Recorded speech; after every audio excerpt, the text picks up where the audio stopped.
ไม่โอกาสไม่พอสาวอัตตะเปือเมืองสนามไสลือเหตุภัยนำท่วม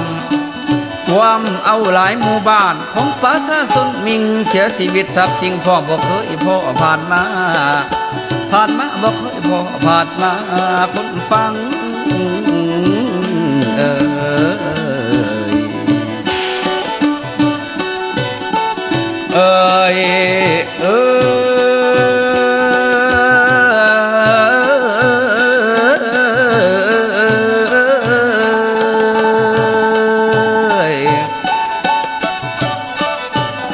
เมื่อหนึ่ง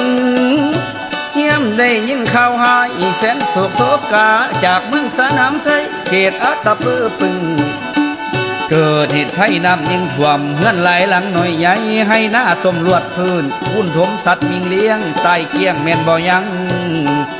ทั้งผู้เฒ่าและเด็กน้อยบ่สร้างพายร้อยหนีแป้วนาทีทางเทอ่อนเพียจมน้ำบางพองพำปิ้งขึ้นหลังคายังไข่แน่แต่หมดคือนั่งจองหิวเข่าอ่อนแห้งหลายครอบครัวหลักแรงบ้านเสียพ่อแม่ลูกหลานเสียคนเฮียงงานหลักผู้ผัวเมียคุณคำเงินคำไหลแสนเตอร์ทรัพย์สินที่ล้ำค่าหน้าที่ไหลทางทุนจมหายเสียงบ่ยังเยอะเผาพันเล่าพี่นอกเมาทินแดนจำปาไปสวยซาปาซาที่ถึกอุทกกะภัยหายหีบห้มปัดใจคำเป็นเงินคำก็แล้วแต่หาแพ้พื้นเครื่องใส่คนลาเล็กลาดหน่อยเป็นทื่นก้อนสวยสู้สวยม้วนหมู่พี่น้องเกียรติกินสนามไส้มีที่อยู่อาศัยขาบอาหารเล่งเศร้าความแน่นใจกันเขาคนสอบหาน้องพีที่จมแจกอยู่พื้นต้มนำขึ้นคำนั้นให้สมแมงดังปองย้อนว่านี่เสียงท่วงยังหงแจ้งแล้วปองทางเดินสัน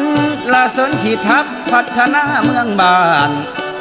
มีทิศต้านเหตุหายอุทกกะภัยน้อยใหญ่เกิดอยู่ใสบ่อเว้นได้สุมแก่สวยประสา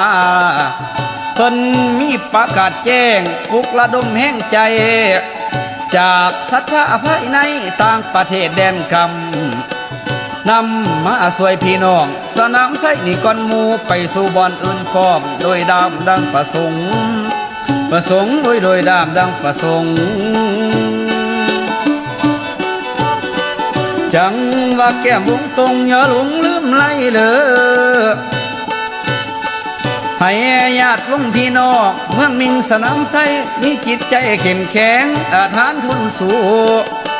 เคียงผู้สมใจสร้างพัฒนาขึ้นใหม่ให้วิไลเลื่อนล้ำเจริญก้าวเลื่อนหลังเจริญก้าวเลื่อนหลังกำลังใจละลงพวงไว้เท่านี้ก่อนละลงแล้ว